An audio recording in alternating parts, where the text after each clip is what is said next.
Nerdrotic.com.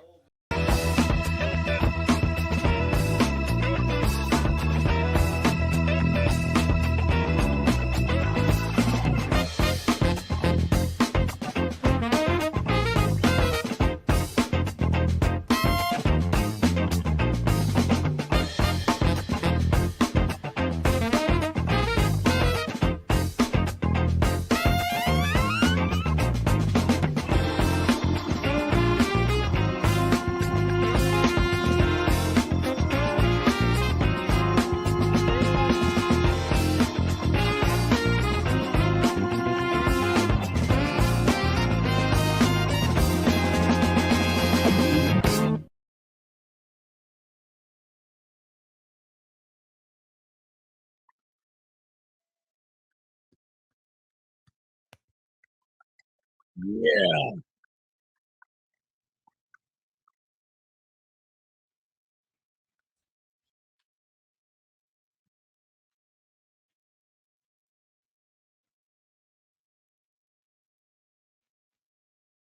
Ugh.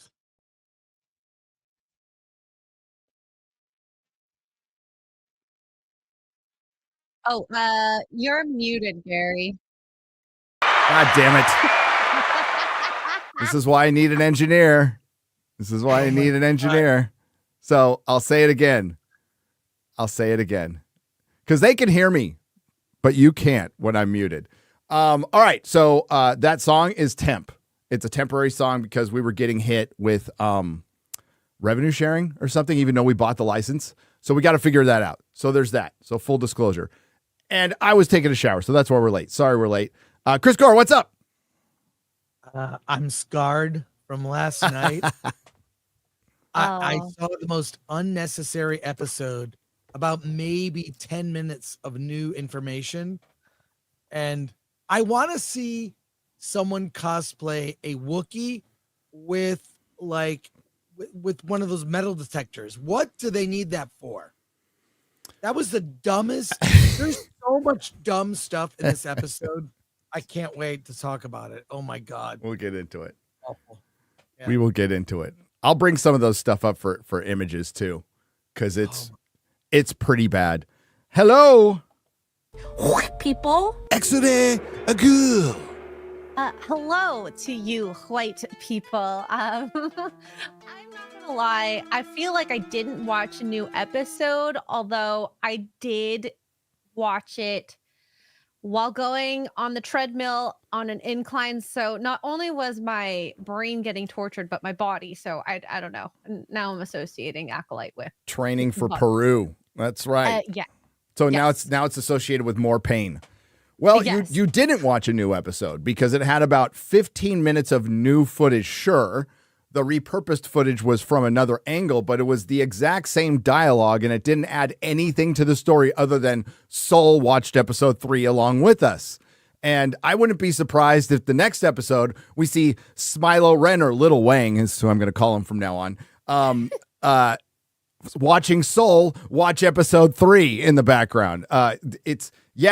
The entire episode was a flashback, and there we go again. We gave him too much credit. I was talking to Mahler. I'm like, do you think the whole episode's going to be a flashback? He's, oh no, there'll be a bumper at the beginning and the end, because they ended the last episode with, I am finally going to tell you everything, and they didn't lead in with that at all. It was just 16 years ago, and half of it was episode 3. By the way, star Amanda Stenberg, who plays 2 parts exactly the same way, has not appeared in 2 episodes of the show she is a star of. Let that sink in. In. Right. Go on. I'm just it's so badly written. Now, a good writer, someone who's imaginative, could have done so much with this, so much. And there's, like you said, there's very little new information. That's all we needed, was what we didn't see. This is how amateurish it is. This is amateur hour. These are people that should not be in charge of doing this. I was just at the end. That's it, because the whole point of the flashback is to see May's reaction, not the flashback. I'm going to tell you new info. Here is how you will receive it and react. We didn't get that.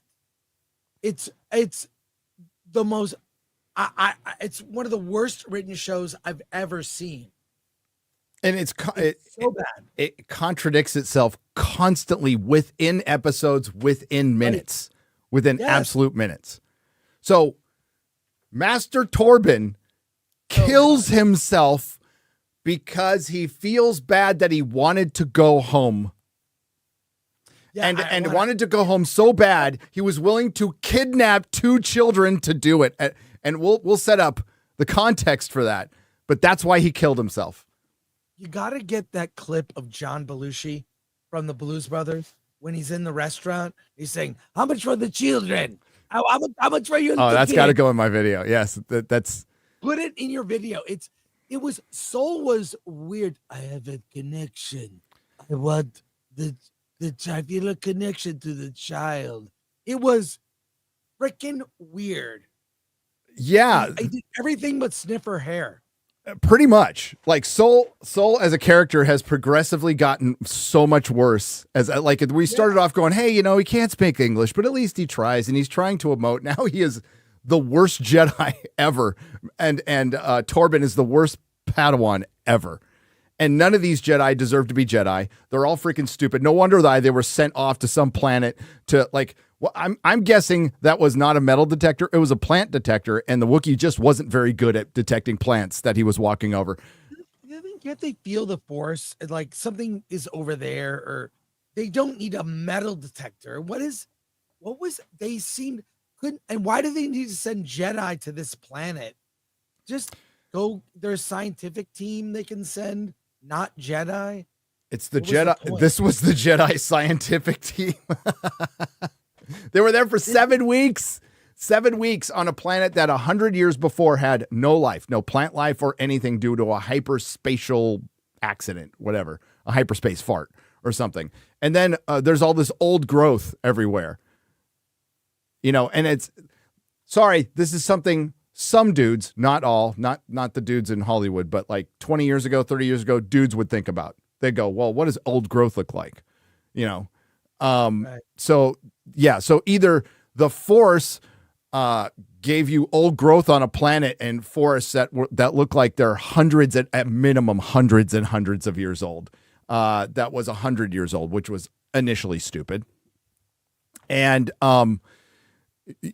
you wouldn't think something was amiss, and you're right. Wouldn't you sense the Force? I don't know. Before you go to the planet, wouldn't you completely survey it with your ship or some sort of drone or shuttle or satellite and maybe see the giant secret base on the top of a mountain that 50 lesbian space witches built?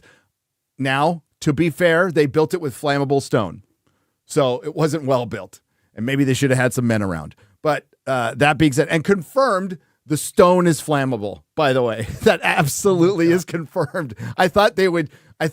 here I go being a sweet summer child again. I thought they would explain the blazing fire. No. The only difference is May didn't want to set the fire. That's the only difference. But she still sets the fire in the stone structure. Brought to you by people who had a campfire in space. By the way, the Jedi Knights were based on samurai. Yes. So the day job of a Jedi in Disney Star Wars is they're cops, they're scientific exploration, they were based on samurai. That was like Lucas's vision. Yes, and in the EU, and I'm listen, old school Star Wars fans, we understand this, but based on the EU, there are groups of Jedi that do specific things. Right. There are. Okay. And that's fine. But I didn't get the scientific mind. The Jedi are retarded. They're absolutely retarded. They deserve to die. If this is the best of the best that you're sending out there, which obviously it wasn't. So they're there for 7 weeks on planet Gobbledygook, whatever the hell they are. And then, after surveying and we have a scene with Torben Like, I want to go home. It's like, I These would have are sent him dumb- home. These are dumb, childlike, like subplots. I want to go home. These are not real, fully formed characters with motivations we can understand. I still don't know what Osha and May want in the present timeline. It's never been clearly defined, ever, who they are. Whereas you meet Luke Skywalker, and within 10 minutes less than of knowing him, we know what he wants, what his motivations are. They shift, but you know who his character is. These are terribly written characters by amateurs who don't understand Star Wars. It's embarrassing. I even posted like, I'm embarrassed for all involved. I would It's just awful. Even, hey, did you see Grace Randolph? She has turned. She has turned. She finally is like, F this. And Theory, I was watching his stream after he saw it. He was like livid, like, what is this? And he knows the prequel is probably even better than Ryan. Like, he was going off. I don't think so. It was, you think Ryan knows it better? Ryan's an autist. Yeah. All right, whatever. It's good. Ryan Fine. is the person online that I know that knows the most about Star Wars. Theory's a close second, Okay. but Ryan's numero uno. I will say that. Let them fight. Oh, by the way, quick aside before I forget, Godzilla -1 Japanese Blu-ray, which is all region, is on sale now at Godzilla.com. Shut up. No. Already bought it. Did you already get it? I already bought it. I saw that I'm on Twitter. buying it. I just went I'm boom. buying it now. Yeah, I pre-ordered 2 copies. I have a very Oh, special person I will gift a copy. well, thank you. Oh.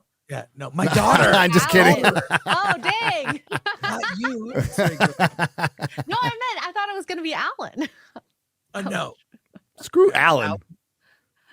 Yeah, no. Oh my God. I was looking. I'm just salivating. I can't wait. Yeah, it looks sweet.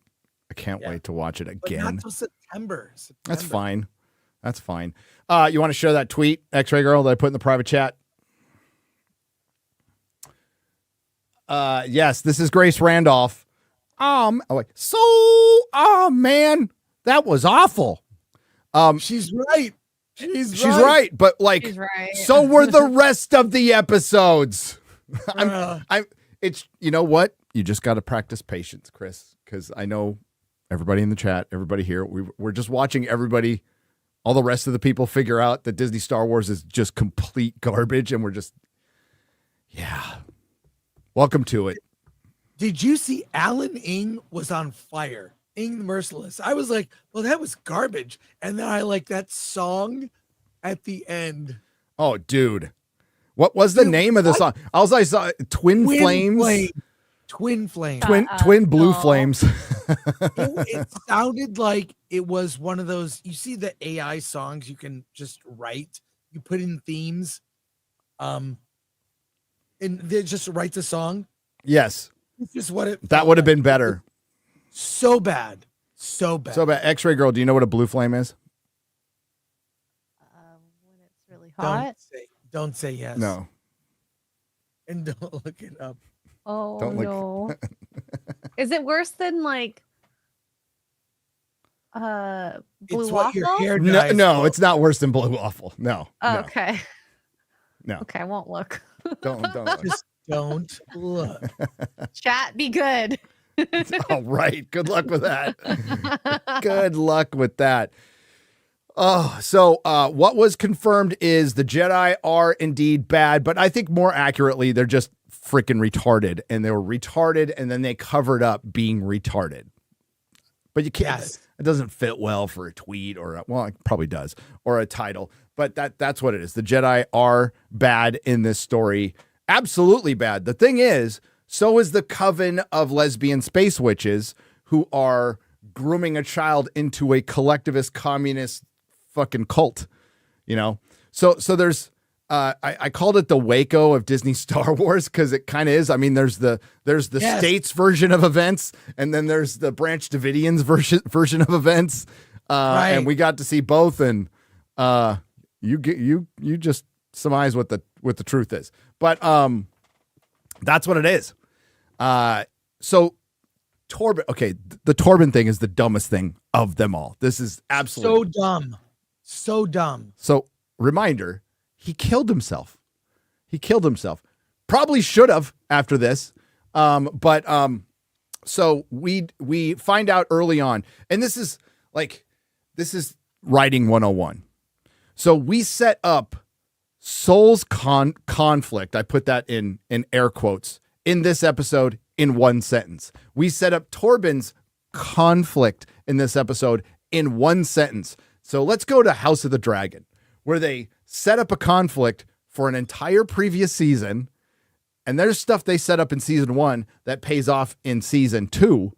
And then they set it up some more in a compelling way for 3 episodes up to an absolute freaking 9 out of 10 episode.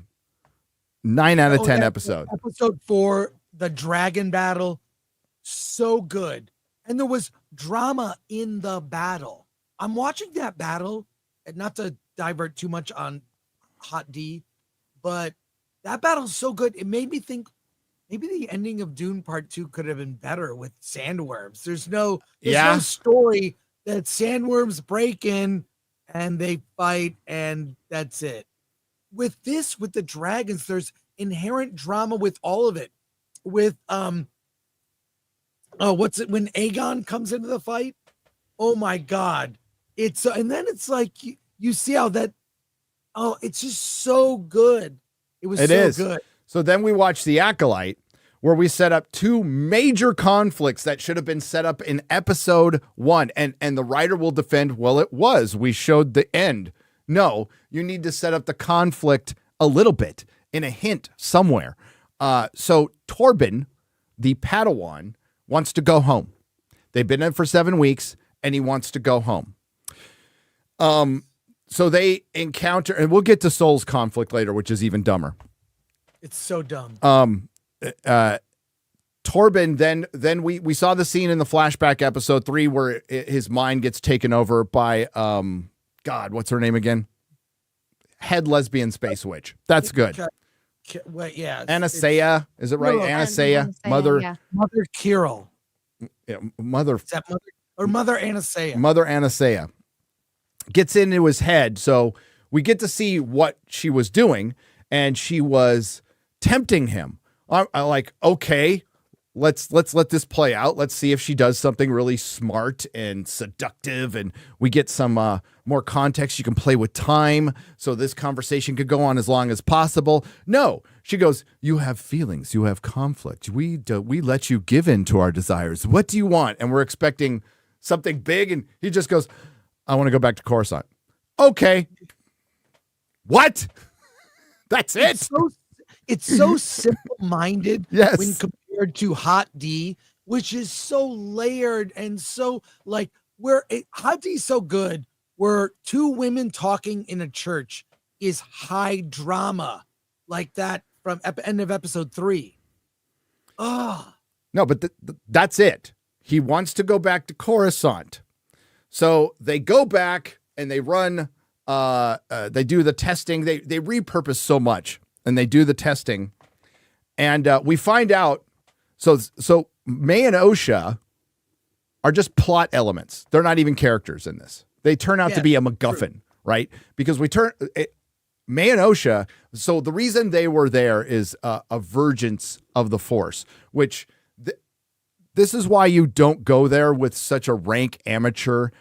Going into the lore and maybe changing a little bit. That's probably a big deal to a lot of hardcore Star Wars fans, especially prequel fans, and fuck with something like this, which they did, which makes Anakin's story less special, which in turn makes Luke's story less special. And this is how you vandalize things.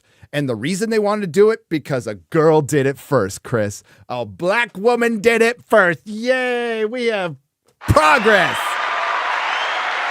The same reason they brought in Michael Burnham the foster sister to Spock that nobody heard of because she did it first. They're just trying to usurp lore. They are trying they're appropriating lore. That's what they're doing. It's not about expanding the lore. I think we're good with like expand the lore. Other things happen, but it's always expand, change the lore at the expense of legacy characters and story elements. Always at the expense. So May and Osha are one consciousness put into two people. That's what they are. So dumb. And this is supposed to go back to I only remember this from a Clone Wars show I watched, and Rebels I watched years ago, but the Mortis and all that stuff.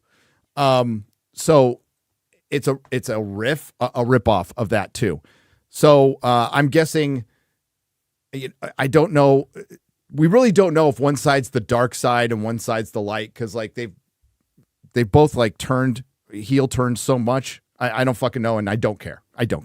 But May and Osha are one person, one consciousness split into two. So they find this out. They have confirmation from the blood samples they got, right? So they have confirmation. It's the data is right there.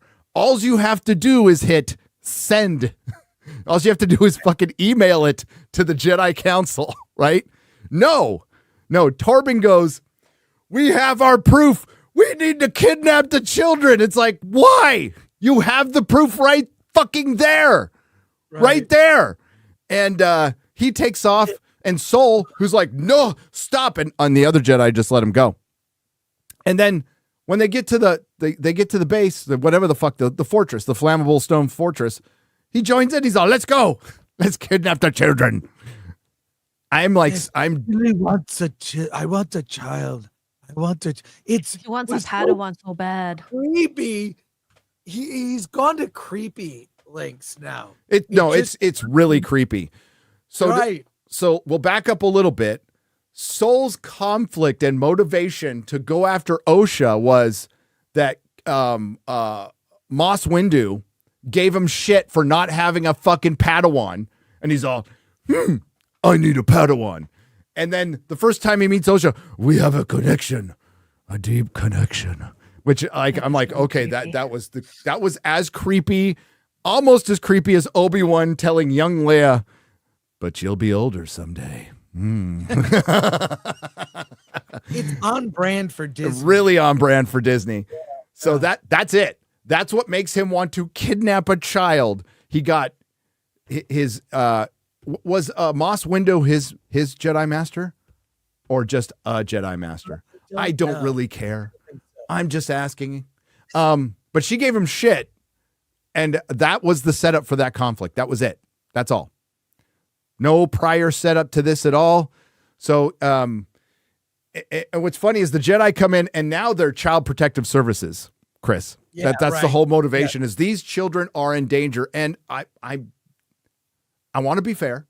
An argument can be made. A coven of lesbian witches practicing the dark side of the Force has created two Force users. And I think the Jedi probably should check in on that in this world, right? In this world, I think it's fine to knock on their door and ask a few questions. I don't know about breaking in, but that's what they do. They break in. Now, the lesbian space witches lock them. Well, they lock themselves in, right? They lock themselves in. So there's that too. But we have Osha, Sol, and Torben break in, and then Moss Windu and Kelnaka fly the ship over, and it totally looks like attack. If the ship's coming over, you have Jedi climbing over it looks like an attack. And to be clear, they break in. Like, this is not, isn't there some maybe like knock on the door? Can we like to talk to you? None of that. It's like cops breaking in, it seems so un-Jedi like. It was just weird. I don't understand. And just, man, I don't know. They can't write children. Hey, Nerd Cookies is in the chat. Does she have is there like a Republic Constitution? Do they have a Fourth Amendment? Like what? I'm Right, sure there is. Somebody wrote it, but like the fact that Grace Randolph is like, oh, this is bad. And there's one episode to wrap it all up. I Oh. think they're hoping for season 2 and more conflict. There's no way everything gets wrapped up in one episode. At the pace of the storytelling, which is very, very thin for every episode, it will not be, it will not only not wrapped up, it will not be satisfying conclusion to the conflicts such as they are. because of the new rules and the new not new, but the just buying into the really extremist fundamentalist ideology of DEI, we now have more frauds than ever writing. And this is written by a pure fraud, like just a complete poser. And they should never work again. Yeah, this is like if they wrote a Luke story and he flew and used laser eyes. Yes. You know what I mean? Like it's like they have no understanding of the world and how it works and what even the lore and history, and they're just breaking it all. Like just a bad, like a lot of those, I think they're really funny actually, like old Superman and Batman comics where they have some weird thing happen. And you're like, that's so stupid. Like that's who's writing Star Wars now. Yes. Just dumb. Just let it keep going to dumb. I don't see how. Wait, is Kathleen Kennedy, is her contract up this fall? She's out any day. No, no, she just got re-upped. And I think she leaves when she retires. She's my best guess 75. She'll leave when she's 75. So what year is that? She's in. It's like 3 more years. That'd be my guess. Oh God, it doesn't matter. It doesn't matter. 3 more years of shite. You get Kathleen Kennedy. You're just taking out one piece of the cancer. That's it. It's Twitter before Elon Musk bought it. But that's what Lucasfilm is. How do these idiots on the internet? I was like, I don't really scrap with people. I don't get into it. I can't believe how people were coming after me for like, I don't like this. It's bad. This is that's a regular thing. So I mean, you've been doing this a while, Chris, but like anytime you go after a Disney Marvel or a Disney Star Wars product piece of content, you will get criticism, heavy criticism over those first 2 episodes. I say stick to your guns, be honest, let's write it out, because by the end they all shut the fuck up or they flip. Every single fucking time. There's a couple of rare exceptions. Andor, nobody finished it, and the people who did ended up liking it, but barely anybody watched it. But with any other Disney Star Wars product, with any other Disney Star Wars TV, Marvel TV show, just wait till the end. That's all you need to do. This one didn't even start well. Sometimes they trick you and they start like, oh, it's got potential, it's interesting. And then it just. No, this was just crap from the first minute. HBO has cultivated a culture of doing exceptional television, award-winning TV, attracting great talent and experienced writers. Disney, Lucasfilm, Marvel TV, for that matter, has done the exact opposite. They're not attracting the best. What people are getting. These shows cost so much, yet the top creatives are probably not getting paid a lot. But that song at the end was like, that was like the punch to the gut after seeing how bad it was.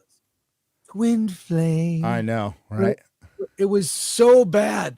It was like an AI written song. X-Ray Girl, I want you. Oh no, never mind. I was going to try to do a visual aid and like have us go through the video, but we can't. I can't. What do we get struck? No, it's just going to be too difficult because we stream through 2 different browsers. Oh, I see. Well, we stream through Firefox because Chrome is fucking shit. It's something. Yeah, don't worry about it, X-Ray Girl. You don't have to do it. I can see if I can get my capture card working. Nah, don't worry about it. Okay. We'll do it beforehand. But I can share with you this. So we'll get to this. I got a couple clips on Twitter I put up. Oh, let's see. I got a couple clips on I Twitter. can't wait to watch Grace Randolph. I can't wait because she's been riding the show. Like, all right, I'm liking this. And now she's just, what the hell? I love it. I love it. This is it right there. There you go. Okay, so before you put that up, though, X-Ray Go, don't put it up yet. Don't put it up yet. We'll build up to it. We need to build up to it, right? So the Jedi have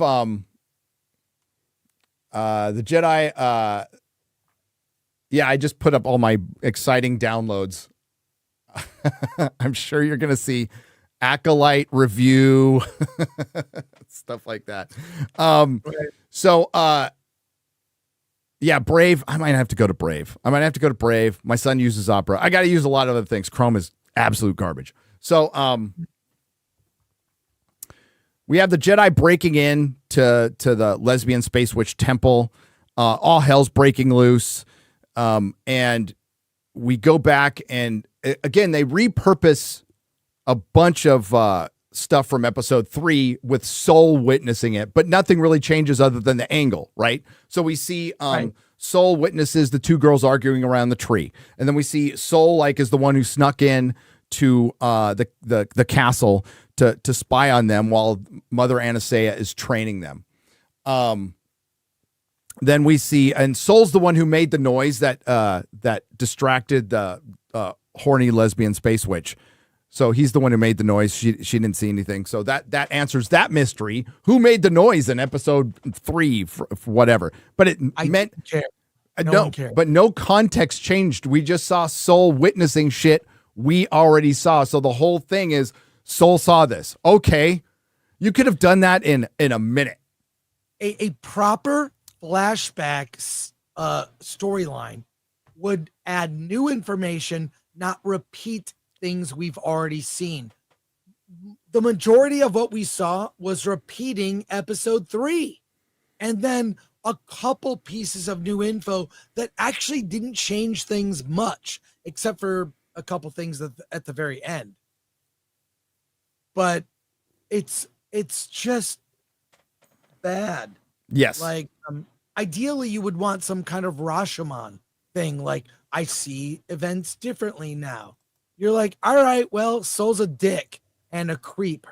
So whatever. Right. And oh my, sorry, Gary. No, it's okay. That he's a creep. That's what it is. So he witnessed all these things. So we also see May and Osha after Osha gets locked into the room, and then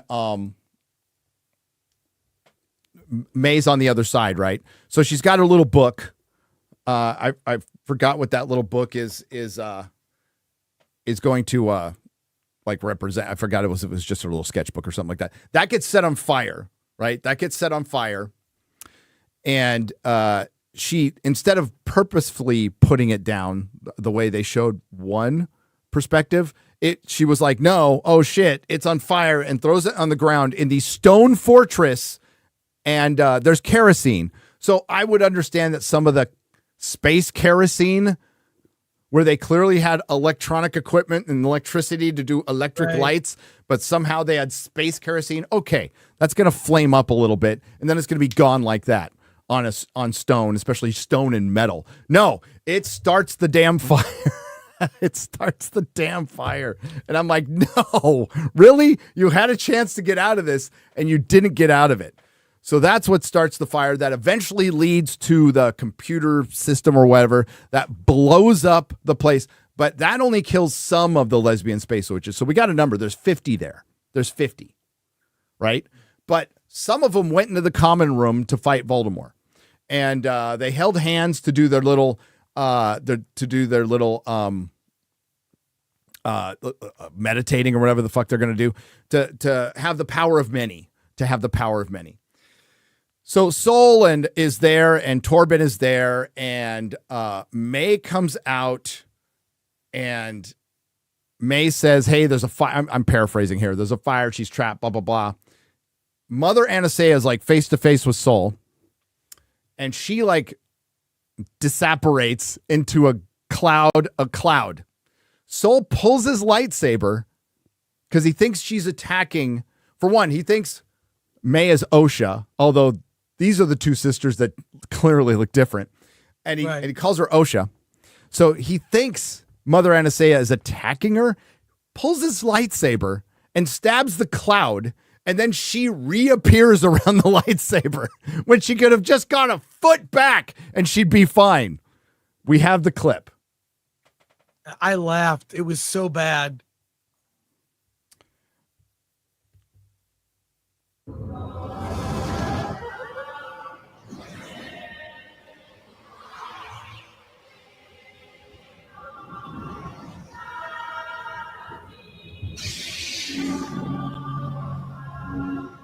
She's still a cloud. She could have just, and they show later with horny lesbian space witch that you can fly. You can fly around as this cloud. Wait, leave it there. That's such a good still. That's such a good, look at that look on her face. And she dies so peacefully. It reminds me of the Timeless Children when the little child falls off the cliff and she's all, ah. She dies so wise and peacefully, and she says, I was going to save the child. And Soul's like, hey, fuck it up. Oh, no. No, I was going to let her go. Isn't that what she says? Yeah, you can hear play.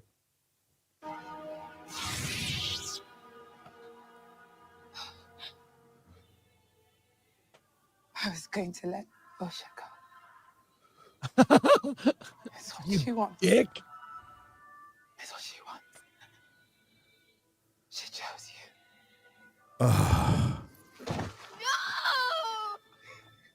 So this starts a big fight. This starts the big fight.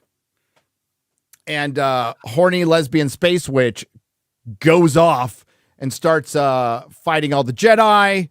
And then it gets worse. She takes over Kelnaka. So why wouldn't she do this with Soul or anybody? So we get to see Kelnaka fight. And it's sloppy as hell. It's not even that good. And it's Kelnaka fighting, being possessed by a group of lesbian space witches. So things go south. Kelnaka starts kicking a lot of ass, and Soul and Torben, almost get killed, and then they get saved by Mace Windu. And then we have the other clip here. I can show you the other clip here.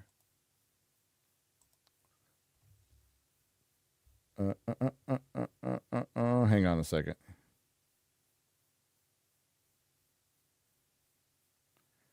Twitter. Okay. So where was I? I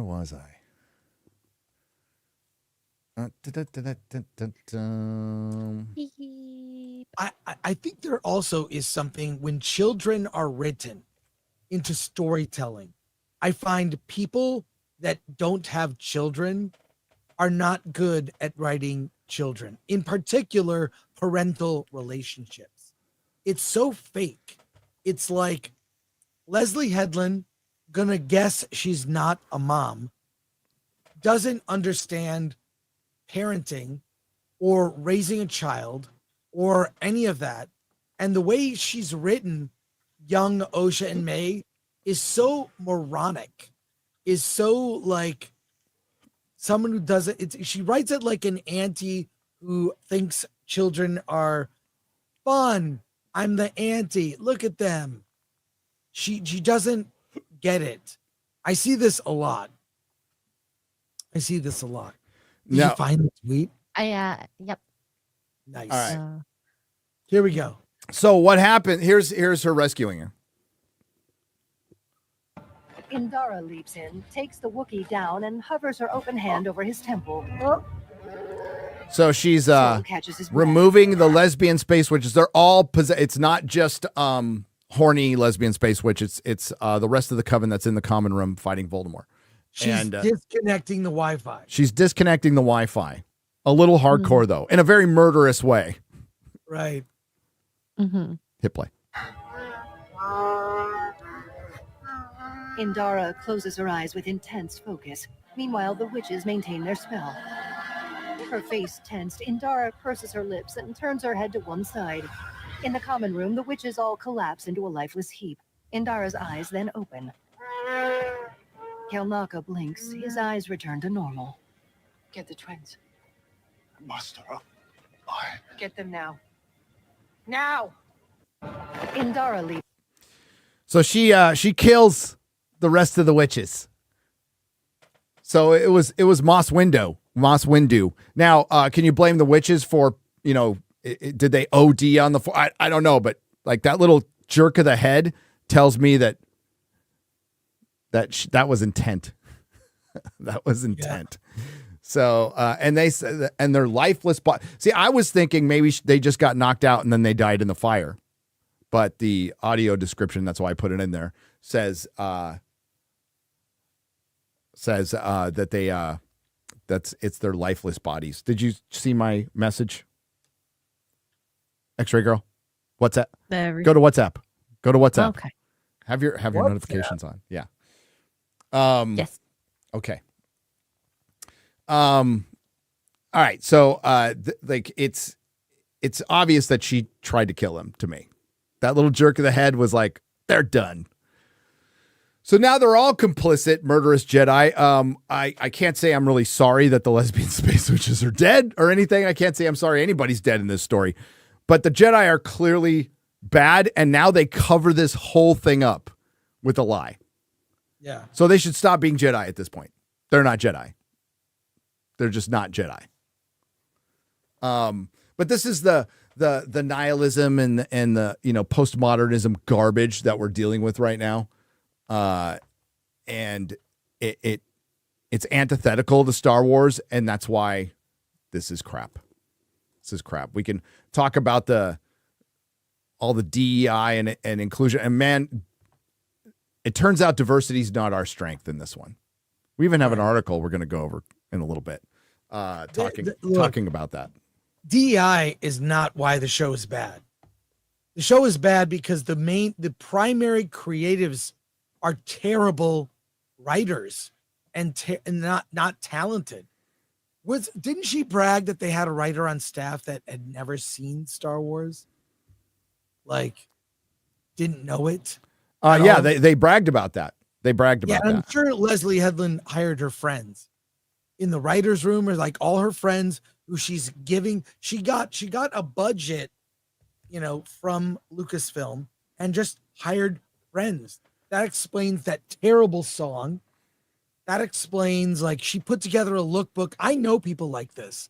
They don't know anything about the thing they're doing a show on, and they put a lookbook together, like, which is basically a scrapbook of images and things to like show, like, this is what I'm trying to do. Not like you need to hire people who know the thing, like it's in their blood, it's in their genes. They know it. They've lived it. Decades of knowing it. It's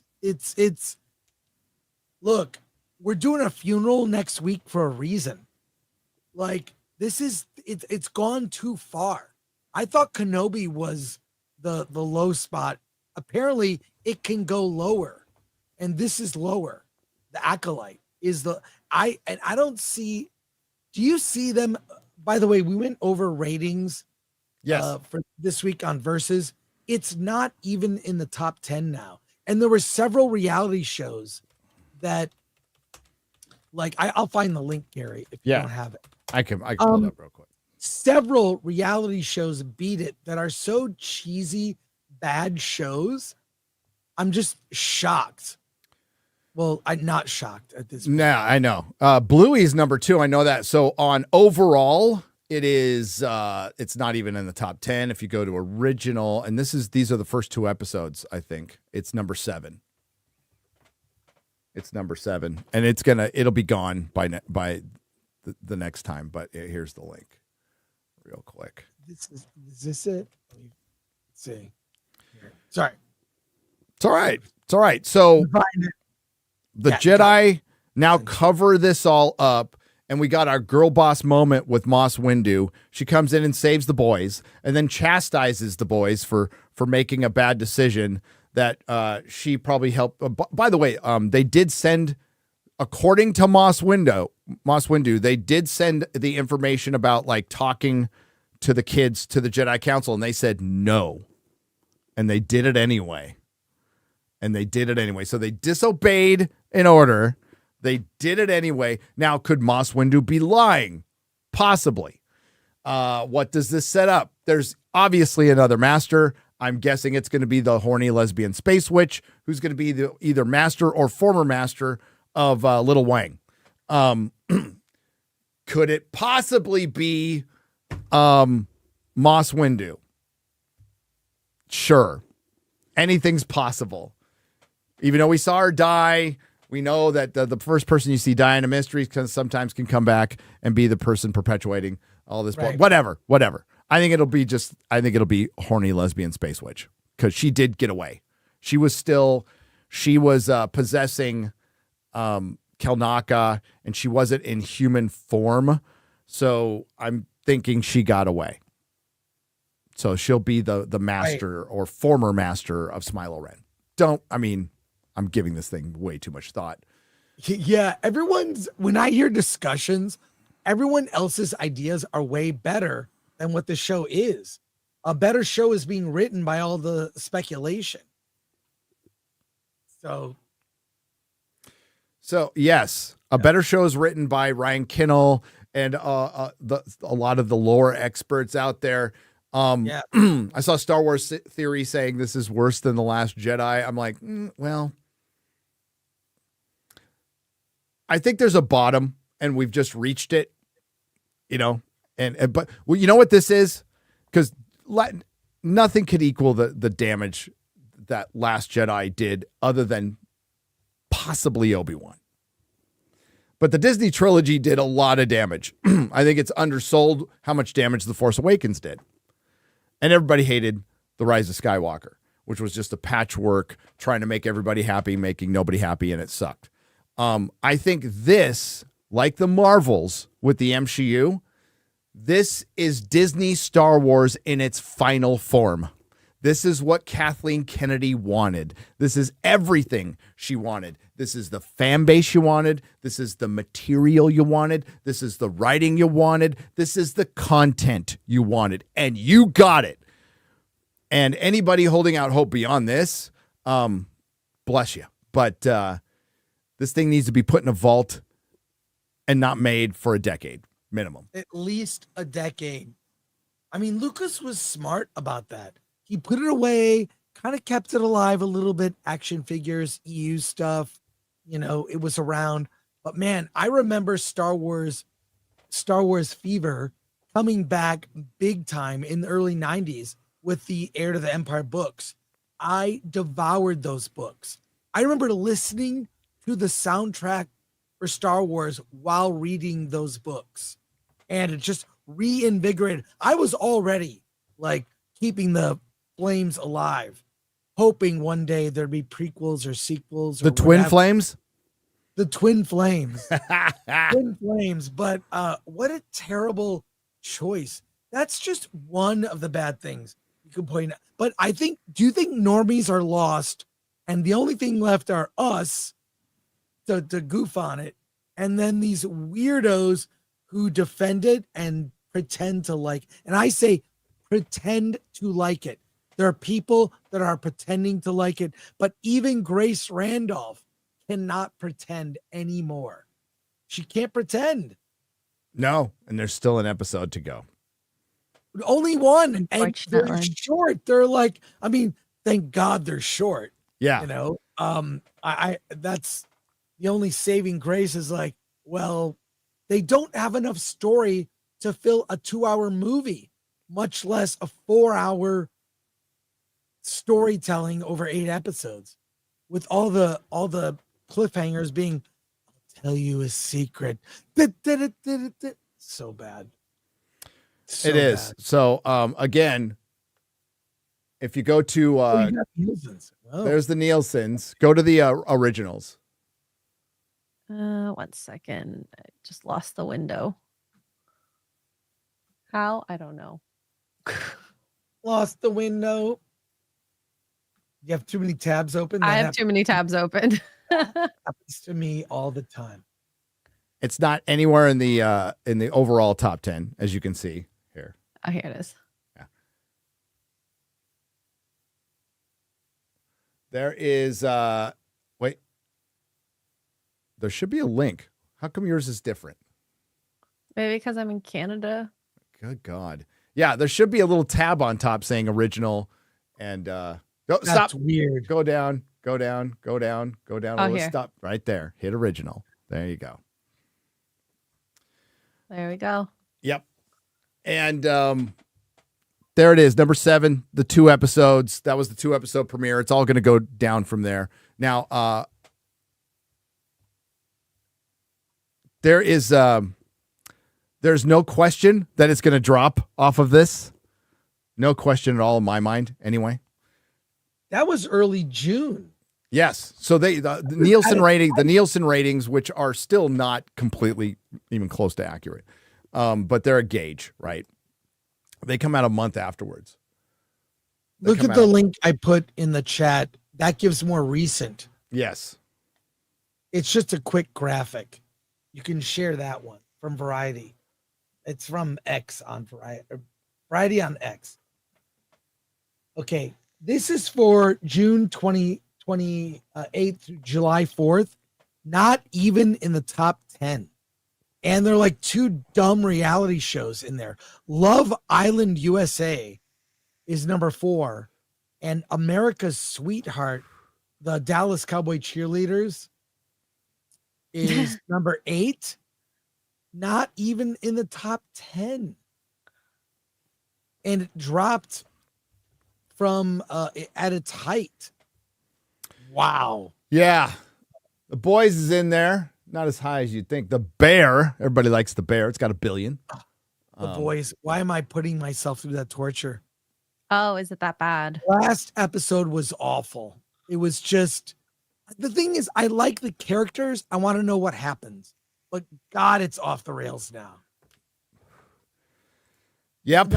Well, it's nowhere near the comic. I talked about it yesterday. I watched a video saying it's got 6 million views, by the way, saying, yeah, the TV show's better than the comics. It's like, you are freaking high. You are high. They can't even take the best parts of the comic and tell that story now. No. Ruined it. Because they can't tell the story evenly, right? Right. You're supposed to go at both sides with flamethrowers, and you're not. And it's pretty obvious, especially when Kripke comes out and he says, you know, one of the most important scenes of his life was Starlight getting abused. But then he treats Huey like shit and thought it was funny, right? When he got sexually assaulted by a Tech Knight who did have sex with a meteor in the comic books. But yeah, and I think it's also Boys is of its time. And I think that time has passed with general audiences for the most part. It's going to be confirmation bias to a lot of people. But yeah, I dipped out after they made incels the bad guy. Just like the Batman did. They turned what Hollywood believes they are, by the way. That's the Hollywood term. Right. It's not a term I buy into at all. Guy on a Reddit thread. And, so bad. So bad. That second, third act of the Batman really diminishes the movie. So, and I liked a lot of the Batman. And I agree with Ryan, you know, it's oh, really? Not gonna go there, forget it. I was gonna say you might get a lot of people. Might get some heat. You might get some heat. Oh God. All right. So yeah, Acolyte is bad. I'm going to work on a video later today. The review will be out tomorrow. We've already got the intros ready to go. Lots of man. Well, I mean, as much as the show provides like a meme per show, there's always some promo that's as bad or worse. We had Amanda Stenberg go on the fucking View. Oh, Jesus. Those cackling hens. I can't stand them. Rachel Leischman's interview with Lesbian Headlamp, and damn, that was gold. EFAP was awesome on that. Go watch the EFAP. I watched the EFAP. Yeah. It was, oh God, it was epic. It was So epic. good. So we have an article to get to in in a little bit. I'm going to tease it. All right. So Lady Greymaster found this article from the Washington Street Journal. Diversity was supposed to make us rich. Not so much. So we're going to go over that. Whoa. We're going to go over that. There's a lot of DEI regret going on. And then there's a little comic trailer for the X-Men, which is just, it shows you why comics are just dead. American superhero comics are dead as far as the big two is concerned. The big two aren't even the big two anymore. The big two are not even the big two. Did you hear they want to remake A Fistful of Dollars, Chris?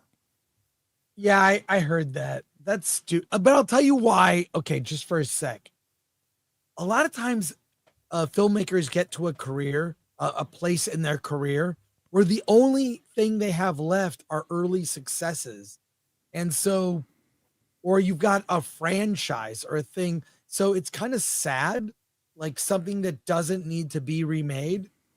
So it's sad, but it's like, what else? Like Gladiator 2, which I watched you on Real BBC, that like, oh, I'm in, this is good, until that rap song at the end is so awful, not in tone, and probably will not be in the movie, except for maybe the end credits.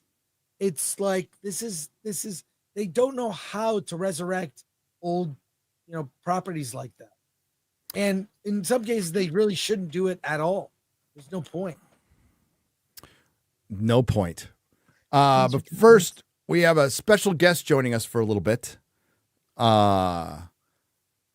You may or may not know him from The Empire Strips Back. Chris took me to this show.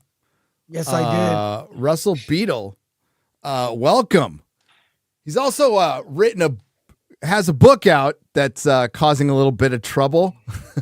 Well, technically, it's not out anymore. It's not out. It never existed. I don't have a copy. But no, it's completely it's completely stopped from distribution and sales at the moment. At the moment, you want to tell us a little bit? Can you tell us about this book that never existed?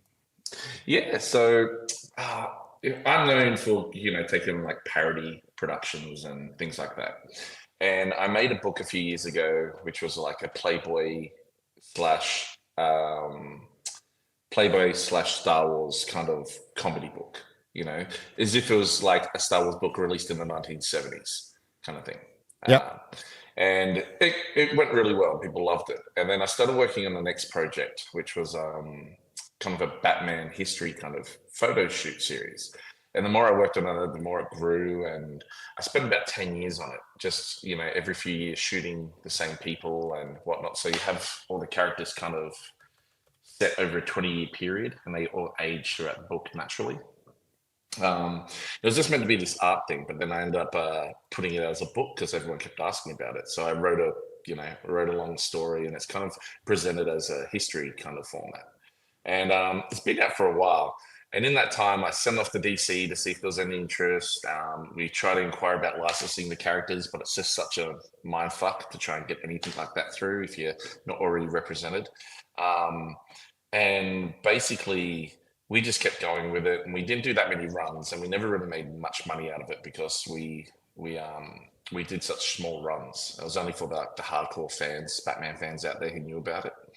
But anyway, I wanted to tempt the gods, so I decided to create a new stage show based on the concept, loosely based on the concept. It's very meta. It was meant to be like, the book was the real thing, what happened, and then this was like a review style vaudeville showgirl kind of show based on that history, that true history. So these are characters playing the characters essentially. And part of that was to tie in the book was like, we're going to sell the book there. We're also going to have the guy who played the Joker. He was meant to be the only one playing himself, who was from the book. We shot all this extra content, and we brought all the people from the book back to shoot this documentary, what went along with the show. And we brought on all the original kind of props and artifacts and made some new ones for the foyer, so we could have this like natural history museum of that time period. So something kind of create a bit more of an experience to the world, and kind of had it in universe kind of extension in real life. But DC came knocking pretty quickly. They sent us a cease and desist to try and shut down the show and to stop the book and everything. And technically, the book's never been a parody. It's hard for me to justify that one. That's just me expressing my dreams of making a Batman fan film, but in book form. Yes. Yeah. But so anyway, we kind of played ball with them for a little bit and did all their requests. We changed the name of the show. We changed all our marketing material. We stopped selling the book, and I even offered to give them the book for free because I said the concept's beyond me now. Like I've got these sequels already written for the book. I said the fans kind of are the ones who want it. I'm happy to give it to DC. Like obviously work out a deal, but I'm happy to give them that because I've kind of reached the max I can do with it from a legal point of view.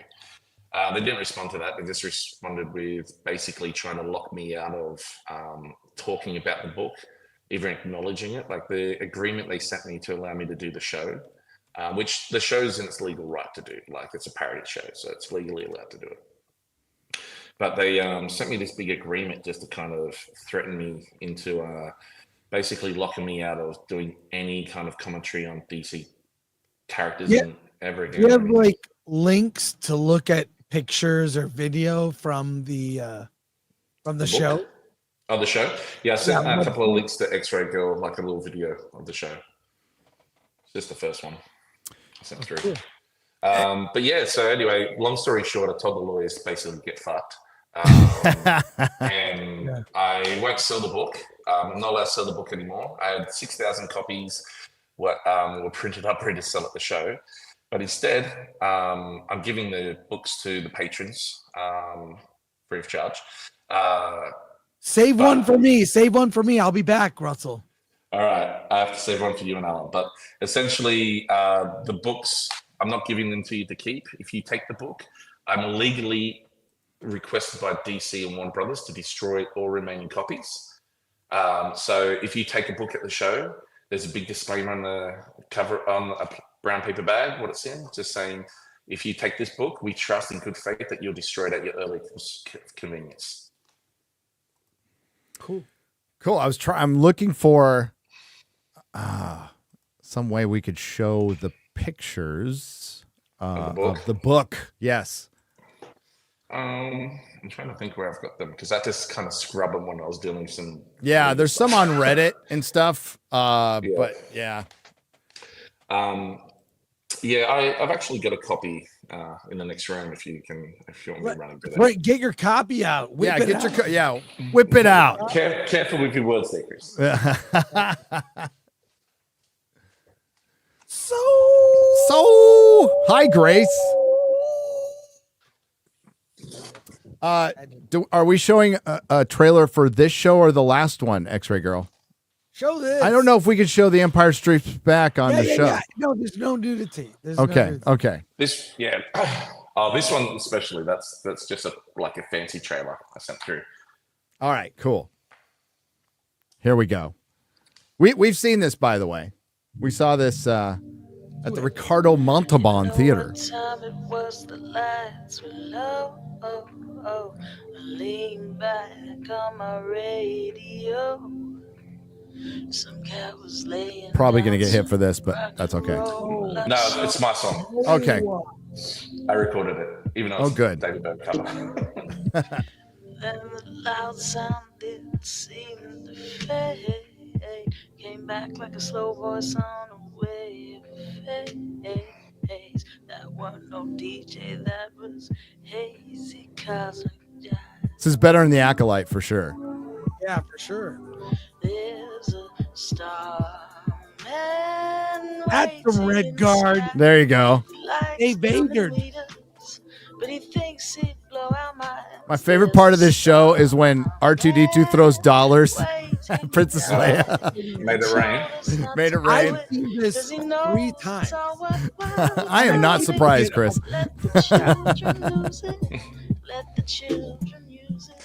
Chris being a big horny nerd, big surprise. Yeah. Yeah, that's more of the fancy one to try and because there's a lot of Star Wars burlesque out there, and we kind of were getting lumped in with a lot of the smaller shows. So I wanted to kind of just do a video which illustrated the production style, what we do. But yeah, Excellent. the new show is very different though. It's all kind of it's a sequel. Yeah, it's linked to this book. Yeah, so that book is brilliant that you cannot get, and it just doesn't exist anymore. And it's Gotham 1919 to 1939. There's a big a kid did a big video on it. A few. That feed. Yeah. Like did a great job. But there you go. So you get the history of Gotham, basically through the Depression, and it's brilliant. It's absolutely brilliant. It's just a grounded look at the world. Like, if it did exist, how would it work within history? You know, and you know, it's nothing new. Like this concept's been done before. I just applied it to Gotham. You know, So it's nothing new. It's just what people like is the fact that I went out there and actually shot with the characters, and you know, the kids who I bring at Robin when they're 11 years old, I waited until they were 21 to shoot them as Nightwing. They're the same kids. So who's been a bigger pain in the ass, Warner Brothers or Star Wars? Honestly, Disney would be fine. Yeah. They've known about me. Well, I've been making stuff longer than Disney been making Star Wars. You know, I started making Star Wars content in 2010. So George Lucas used to have a pretty cool policy about fan-made stuff before Disney. Like, as long as you weren't mass producing it, he didn't give a shit. Like, he was fine. He didn't come down on you. I don't know if you've got a. Sorry, Gary. I can actually probably share you my newest trailer in the chat. I have the next trailer up. Oh, do you? All right. So this is the new show. The Bat Tit Follies of 1939. Originally called the Gotham Follies of 1939 until I was forced to check. Yes. All right. At night, the city comes to life. Where the leather wings flap, the cat meows, and the pale smile laughs.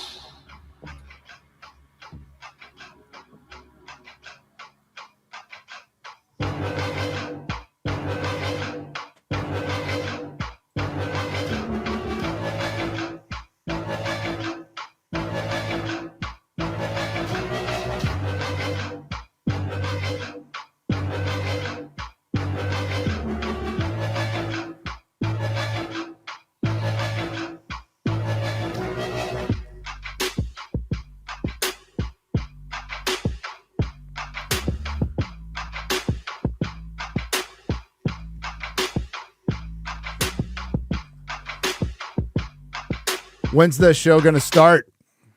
It started. It's all right, and it's like that's opened about 3.5 weeks ago, 4 weeks ago. In LA or LA at the Ricardo Montalban Theater. At the Ricardo Montalban, same one we saw Empire Strips Back. Yeah, in Hollywood. Nice. But it's how long does it go, Russell?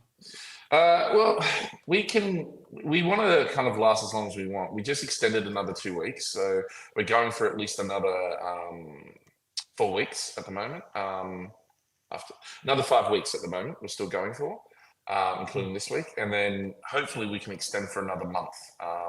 It's hard because it's a new show. It's a little bit of a confusing name because a lot of people start like Empire Strips Back. You get a kind of an idea straight away what that show is. It's, you know, Star Wars strippers essentially.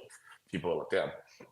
A lot of people don't know what this format is. It's kind of a dead format, the Follies format. It's, you know, hasn't been really popular since the 1930s. And then kind of the Follies format moved into the kind of MGM golden age period of Hollywood.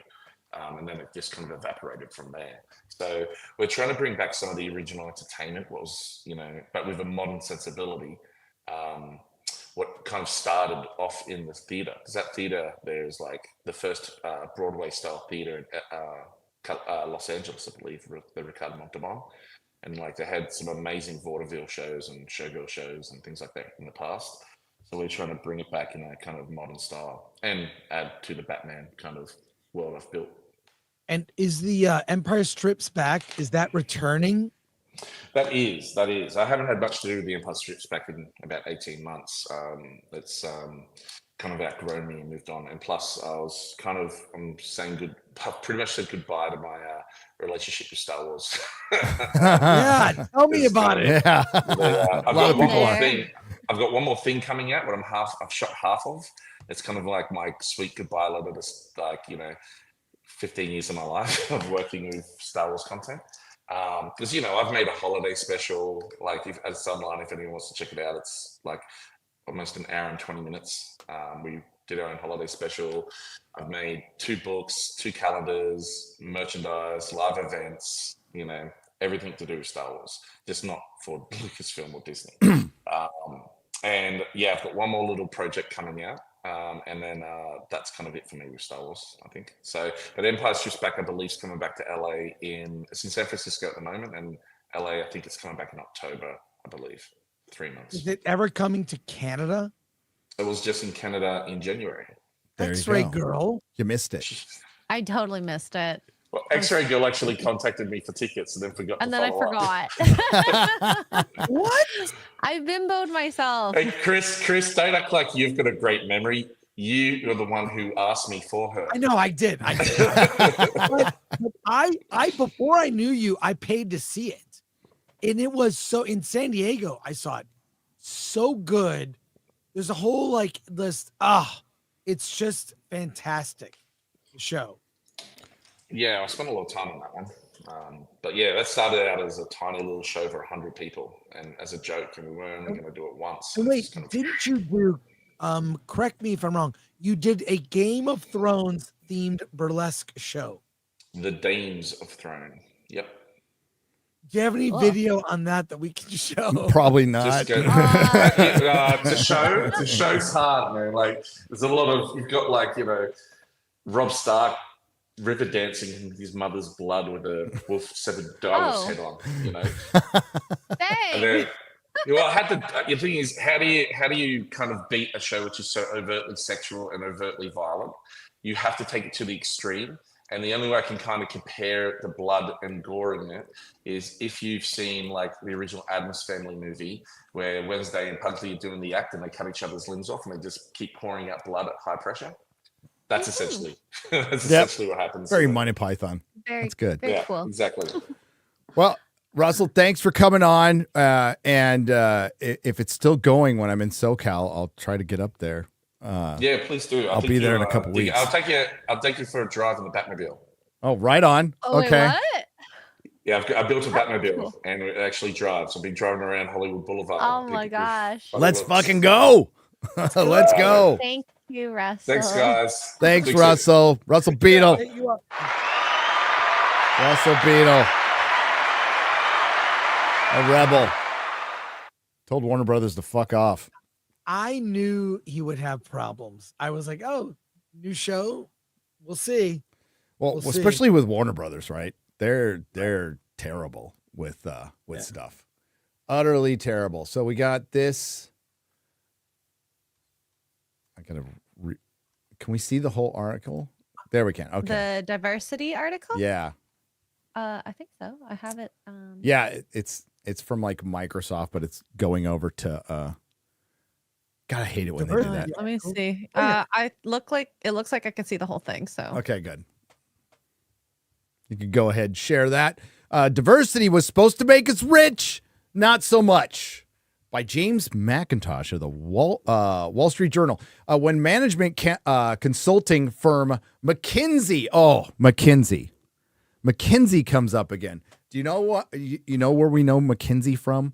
It was that article we covered about 2 months ago about how we need more diversity in things that followed up from their initial research. By the way, they're also famous for Enron, and not on the good side. Declared in 2015 that it had found a link between profits and executive racial and gender diversity. It was a breakthrough. The research was used by investors, lobbyists, and regulators to push for more women and minority groups on boards and to justify investing into companies who appointed them. Unfortunately, the research doesn't show what everyone thought it showed. Big shocker. There are obvious benefits of diverse corporate leadership for society, a diversity of thought, sure. Both in providing role models and in showing a commitment to promoting the best people. The best people. That's what we need to promote, is the best people. Irrespective of skin color or gender. But doing it because it is the right thing is not the same as doing it because it makes more money. Since 2015, the approach has been tested in the fire of the marketplace and failed. Academics have tried to repeat McKinsey's findings and failed, concluding that there is, in fact, no link between profitability and executive diversity.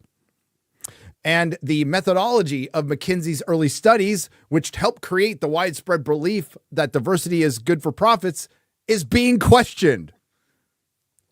This should be shocking news to everybody. It's being questioned because, as they said earlier, they weren't promoting the best people. They were promoting an identity. They were promoting their skin color, which doesn't help anybody, including the people you promoted. And let's think about the individuals that were promoted into positions they were not skilled for and what that does to them personally. Now, if you are one of those individuals and some guy comes and goes, "Do you want to be CEO?" You're going to say, "Yeah, look at that paycheck." I'm just going to blame you for that. But if you are not fit for the job, you're going to affect more than just your company. You're going to affect other people's jobs if you're not skilled. And those other people will be diverse. It'll be everybody. It'll be everybody. McKinsey has tried to remedy one of the most obvious flaws. It originally links profits over several years with diversity at the end of the period, meaning that most of it could prove it is that profitability led to more diversity, not the other way around. In its latest study, it said it had now run the test using diversity as the start of the period and still found a correlation. Of course, they investigated themselves, Chris, and they found themselves not guilty. Okay. They're all good. But they say, well, we just made an adjustment. That's it. In light of recent study criticizing our methodologies, this is McKinsey, by the way, we have reviewed our research and continue to stand by its findings that diverse leadership teams are associated with higher likelihood of financial outperformance. Okay. Really? There's a tractor company that probably doesn't agree with that.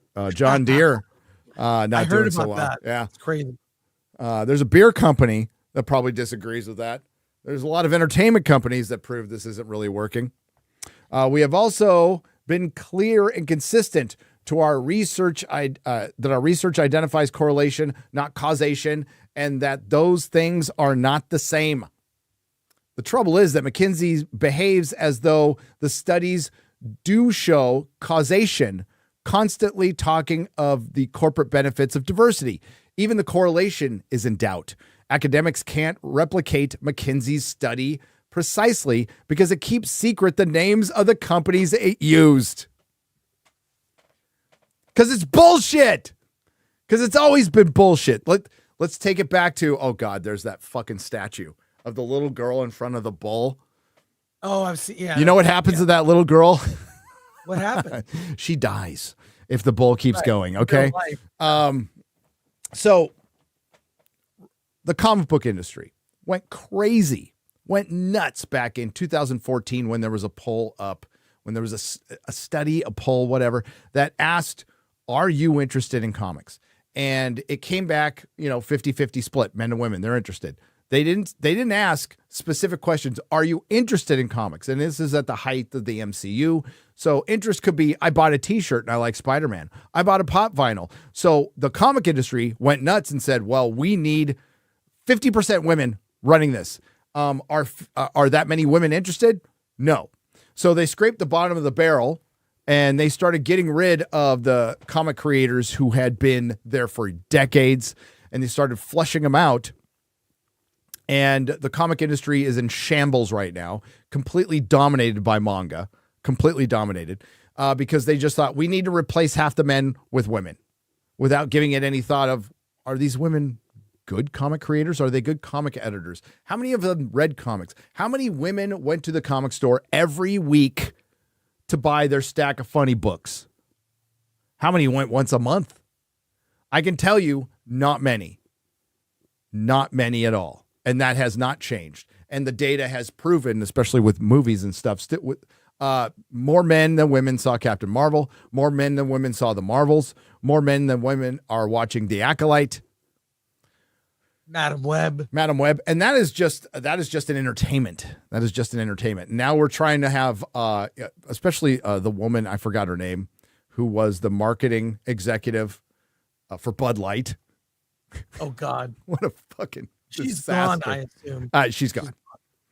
But a paper published this year finds that McKinsey's methodology doesn't show benefits from diversity for S&P 500 companies for a range of profitable metrics. It isn't the lack of diversity is good for profits either. It's just there's no link. Now, you can read the rest of this article. That's enough. There's no link. It was bullshit. So merit is probably the best thing. Have you heard that thing? Like people are trying to say MEI instead of DEI, where it's about centered on merit. We should go back to that. That's crazy, Chris. You're a bigot for even bringing that up. Bigot. It's so obvious to me. It's so obvious. Why is this even a discussion? If you hire people based solely on some attribute and not their talent, you end up with the Acolyte, right? Right. You remember there was a gap when Dark Knight Returns was coming out? Issue 3 was Yes, I remember. Yeah, and people were pissed. And part of it was confirm or deny, Gary, do you know anything? That, and this was not in it, but that Robin was raped and murdered by the Joker. And they made Frank Miller cut it. Yep. That was too far. Is that true? That was the rumor. I don't know if it's true or not. It never came up. And it doesn't come up in the documentary. So I know at it's all. like it. Where is that documentary, by the way? We watched it. Like, is it on a streaming service somewhere? I'm sure it'll be VOD soon, but yeah. But that was always the rumor, and honestly, I don't know. So many rumors from back then, that were considered fact, turned out not to be. It's so funny. We lived in different cities. I was in Michigan when it was coming out. Yeah. And we both heard the same rumor. All right, we're gonna get some soups. We got to power through this because I got to get on my video. So let's go. Thanks for being here, everybody. Acolyte, are you doing an Acolyte episode 7 review? Yes. Yeah, that's what I said it earlier. Yes. Please don't forget Blues Brothers. I children. I will. Please put that. I'm seeing this through. Fuck it. And then we're gonna do a super cut, and I'll probably release it when we're at Comic-Con. A super cut of all the reviews. We're gonna do a compilation. That'll be a first one. Then we're gonna follow that up with a Rings of Power compilation right before Rings of Power comes out too. Well, it's gonna be previewed at Comic-Con. Yeah. We'll be there. I bet we can get into Hall H for that panel. From Comic, I'm gonna have to take some time out to do my Deadpool and Wolverine review at Comic-Con. But we have a couple. We have the compilations coming out, and I have another evergreen thing coming out during Comic-Con. I am seeing Deadpool and Wolverine on the Monday before Comic-Con, so I'll see it Monday, and I'm gonna do an early review. I can do a review the next day at 3 p.m. I don't know if you're gonna do a nooner that week. I don't know if we're gonna. I mean, it's crazy. No, I'll be true. Well, I should be there by then. I'll see you Wednesday. Wednesday. I probably not. Okay. So I'll be traveling. No, exactly. I'll see you. So IO for 20 British pounds, proper money. Hello, my name is being Chris Gore, and I am from the IRS. You have unpaid tax bill of $800.85. If you do the needful and give credit card or Bitcoin, we can solve issue. No problem. Okay. Otherwise, maybe lawsuit. Me very bad for you. Oh my God. I was hacked on Sunday afternoon at 3 p.m.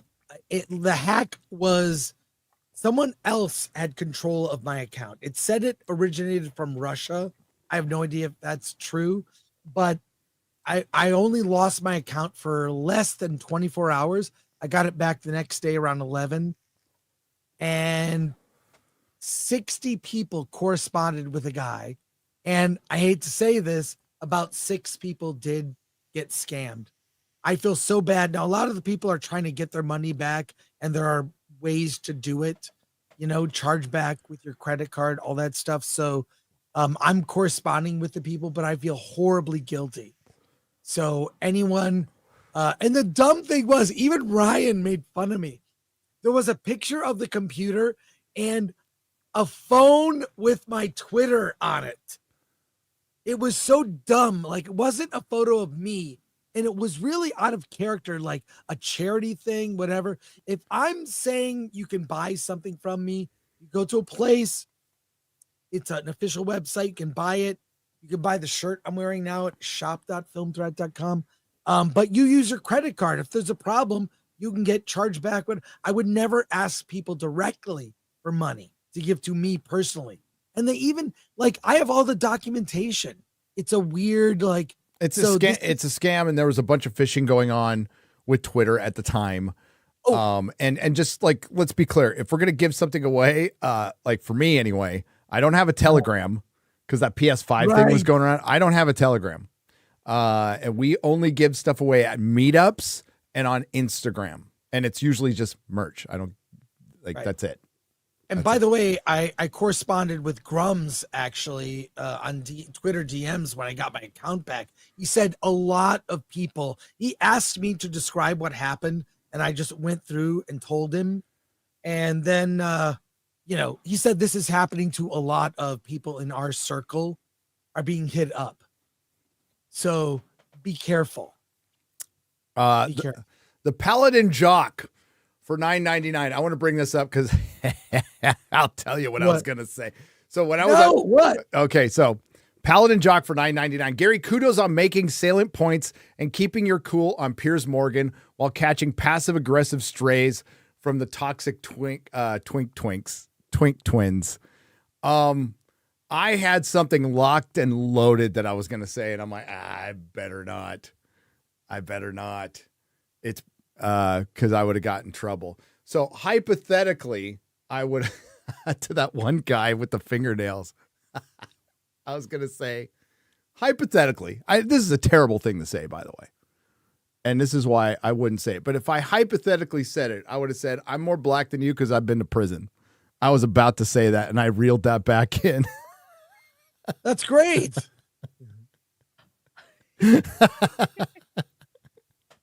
Dawnbreaker for $20. I don't know if you guys have these movies, but I highly recommend you watch them. The Heart of the Sea. I don't. Secondhand Lions.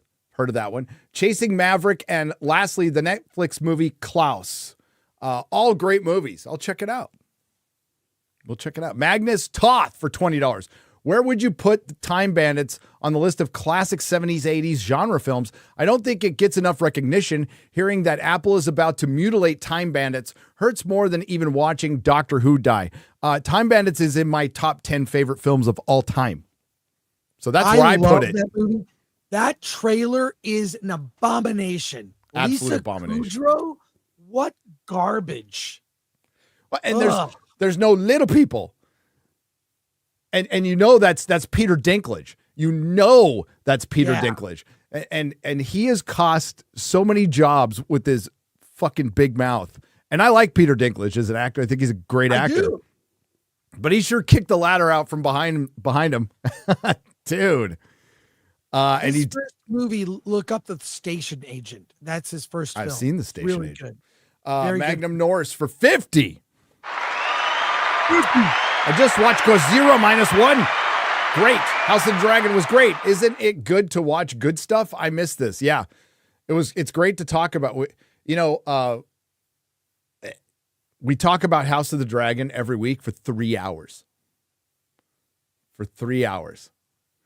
And we break it down with the little plot points we don't like, but we mostly, I've liked every episode. I've liked it more the second time around. And it's, Hollywood doesn't deserve the benefit of the doubt for anything. If there's any show that probably deserves a little bit of the benefit of the doubt that they're setting something up, it's House of the Dragon. Yes, there's other shows too, but it's weekly, right? And I've seen some very good shows this year. Some very good shows, including The Gentleman and House of the Dragon. Michael Flanagan for $20. Acolyte's writing can be easily understood for the vast majority of it if you think of it as a modern audience cop procedural. Jedi equals police, Sith equals black people, galaxy equals Chicago. That's good. Born Sinner for 20. It's hilarious that they wanted to show the Sith POV in an era that they don't exist. Instead, they should have made the Acolyte about Darth Zana, Bane's apprentice, and what's BAM? Bam.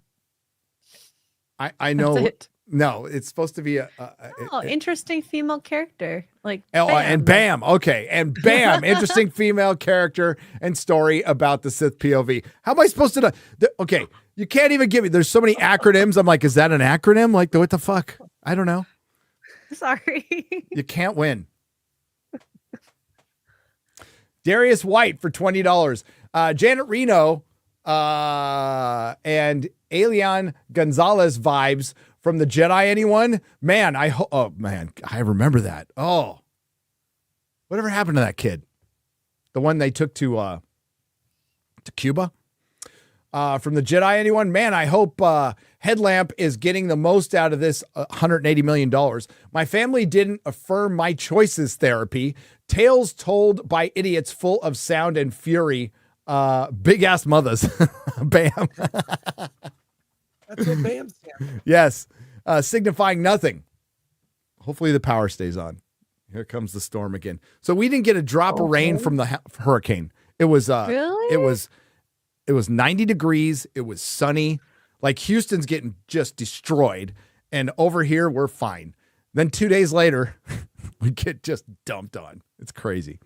We're getting dumped on right now. So David Hand for $25. Star Wars trivia game between Ryan and Theory. Make it happen. I'd pay money for that. Great. For charity? I think that'd be great. Do it. hey. But Ryan would be all, fuck charity. No, I'm just kidding. Steve Russ, given DEI, woke ideology, and the deliberate destruction of lore, how do you think something relatively good like Andor could even happen? By the way, sorry, Ryan, not sorry. The prequels are still bad movies, OT all the way. Non-Neof, your biz. No, None of your business. why is it one word? Why? I don't. Why did they do this to sometimes me? people- I don't know why. I don't. Oh, There, I put maybe you pieces could there. just spell it out like none of your business. Oh, why bother now, X-Ray Girl, for $20. The Acolyte, written by people who hate Star Wars for people who don't care about Star Wars. Exactly. Chris G. Byron for $19.99. I think we all forget that the Jedi have been inept since the prequels. They effed up with Anakin and got played by Palpatine for years. So it's business as usual. And they set that up in this show, by the way. So in the little mind fucking meld thing that Mother Anastasia does with Torben, she mentions that your Jedi ways will bring your destruction. Right. That line. Oh, God. I groaned. I was groaned like, as yeah, well. Okay. I get it. I know some people are saying there's nothing to review in this episode. I heartily disagree. I think there's way more to talk about in this one than the last fucking 3. This episode is so telling in terms of the level of talent of everyone involved. I said they should be embarrassed that this is what you make. Ugh. But they're not. And their checks cashed from that $22.5 million this last episode averaged out. Ugh. And it was just scenes shot from another perspective. But the same scene, same dialogue, same everything. Drunken Finn for 20 euros. Hi guys, Chris and Sisu and Chris. Hi Gaze and Chris. Sisu 2 starts filming August, September, and Hideo Kojima. I know that guy. Wants to make a game based on the films. I'm fine with that. I'll totally play it and beat it easily. MJUK84 for 5 Canadian pesos. Hey, Frank, still waiting on that MacBook. Sent you my bank account details, social security number, mother's maiden name. Hope that helps. Just kidding. William for $10. If Disney were to sell the Star Wars IP, how much do you think they can get? There is no way it's worth $4 billion. The $4 billion they paid. Well, they'll never sell it. Like companies hold on to IPs, and sometimes they just don't. They use it for the future. They just don't get rid of them, even when they have the opportunity to sell them. Now that might change, but like for people holding out that Paramount's going to sell Star Trek when Skydance comes in, that ain't happening. That is not happening. They'll probably just make more bad Star Trek.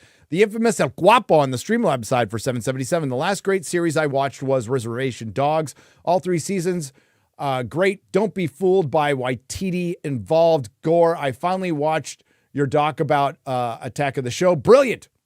Gave me the feels. Missed that era. With the Rumble Nooner, call this show Dad Rants. We could. Yeah, you should. Gabor for €2. Star Wars: The Acolyte Episode 3, the Snyder Cut. That's pretty much what this last episode was. Good description. Matthew Hammond for $2. The intro music was something. It's a placeholder. It is a placeholder because we want that other song, but you got to license it a certain way, I guess. And we didn't license it right. I don't know. McCock for $5. Hey, Chris. Can you stop sending me pictures of your balls on Twitter? You got my number. Send it there. Send it there. I'll be better next time. Daystars Gaming for €10. My favorite part was when Trinity unplugged them from the Matrix. Hopefully she can do it again later on when we can all wake up from the Disney simulation. Exactly. Albert, not a retro for 5 Canadian pesos. Gore, tell that lazy German Adelbraun to come out of retirement. He's missing out on a parody gold mine of Boss Girl parodies. I mean, Axel Braun. Sorry. This is Adelbraun. Oh, okay. All good. My bad. I'm just reading it as it's written. Black Cane for $5. Hello, Twitter family. Frank, when can I expect my signed iPod? Gary was thinking of Amandala in the shower. What's that? That's what took so long. That's what took so long? Okay. I was not thinking about her in the shower. No, she's a little girl. Io for 10 British pounds. What is the dumbest thing they could do? Prediction from episode 1 of One Soul, Two Bodies was right. Fucking Rafflecopter. Jaro 96 for $4.99. Sad to feel apathy for Star Wars. My passion for that is gone because of Disney. I guess all you could say is thank you, Disney. Also, how good is Hot D in contrast? It is absolutely embarrassing it as much as Disney's embarrassing themselves. Heartbreak Ridge for $10. Chris, what was worse, watching the Acolyte episode or having a stroke? God bless the Fellowship. I'm going to guess watching the Acolyte. Zach Muffin for $10. Hail the Fellowship and the legend, Mr. Gore. Can't wait for meet you all in San Diego. We have work to do. YouTube won't let me super chat my GoFundMe link. X-Ray Girl, please help. Well, we have to vet them first before we show them out there, but we'll take a look at it. Thank you. Discuss thing for 5 BGNs. Prediction: Smilo Ren and Osha are Anakin Skywalker's biological parents. Rembrandt for $5. Doing long division is more enjoyable than watching the Acolyte. I agree. Craig Rhoda Jr. for $10. The new Captain America is close to $300 million. I think it's past that as far as budget. The show cost $100 million. The Acolyte cost $100 million, yet the creator was made for $60 million, and Godzilla Godzilla 0? You mean -1? Was roughly $40 million. Making a joke Yeah. about that. Anyways. It doesn't make sense. Rachel Remias has gifted 10 Nerdrotic memberships for $50. Thank you. Dexy Deans for $4.99. Hail, Gary, Chris, X-Ray Girl. Fingers crossed. We have due attention paid to Roddy the Ruin in House of the Dragon. Interested to see why they cast who they cast for that role. The Paladin Jock for $9.99, playing catch up on YouTube after much needed long vacation and an ICU stay. That sucks. I'm glad you're out. Stay of my own. So it's good to see you guys back and healthy. Chris, although I fear watching Acolyte might put me back in the hospital. It may. Be careful. Adrian Curry for $10. What's up, Adrian? Hey, Star Wars is Adrian. lame and gay now. Kind of like Chris Gore. Right. Adrian, you are invited to the Hey. Star Wars funeral. Adrian, I'll hit you up. I have to pee. Pull over the ship. Jedi Master Omnamius? Omnamius? Nicholas Kreiser. Oh, no, it's Kreiser for $5. Thank you. Death Judas for €5. Hail, Gary, could you release the clip of Reese iFans online? Thank you. I can play this one. Where'd it go?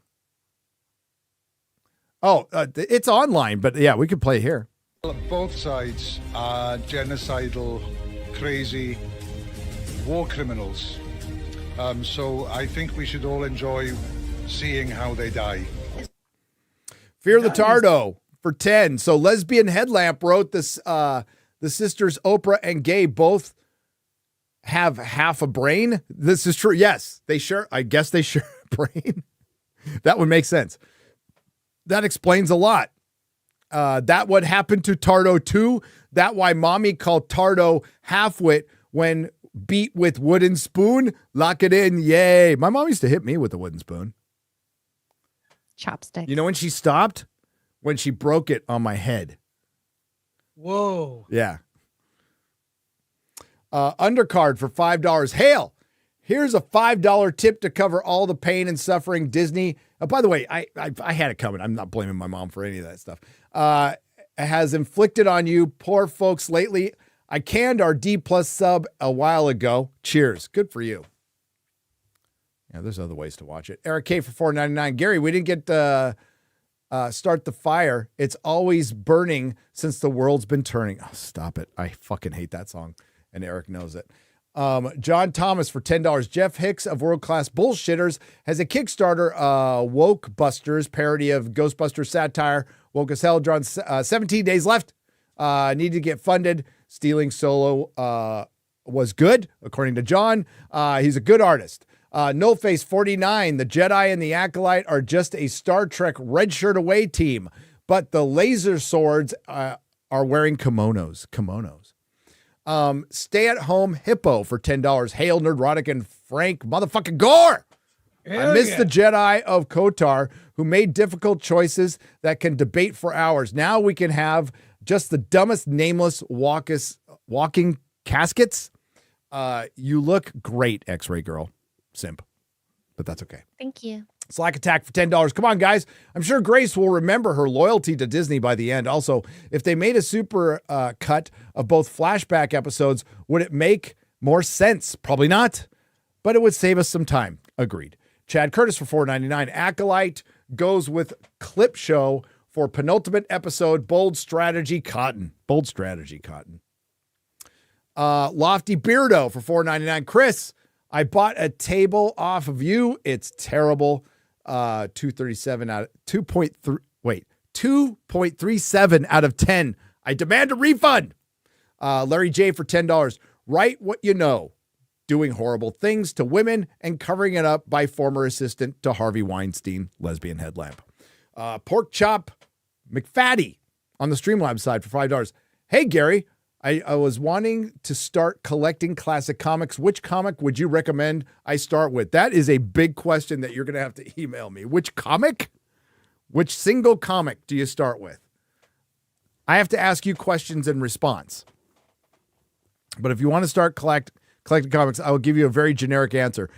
Pick your favorite character and go hit some dollar bin. I guess they're $5 bins now. And just start picking some out from, and because they were written singularly back then. So you could just read a story. I love Scotch for $2. Gore, turn on 2-factor. Yes. That doesn't help No, sometimes. This is weird. I got all these notices from Twitter. Turn on 2-factor, turn on 2-factor. Like, yeah, I'll do it someday. Then I got it that my account was compromised. So I thought, oh, well, this is from Twitter. I'll change my password. No big deal. And then I clicked, and that's how I got it. So I'm spreading the word. Be careful. Be careful. Adam Ant for $10. The original Gladiator played Kid Rock in the trailer, I believe. So the rap song seems on par with Gladiator 2.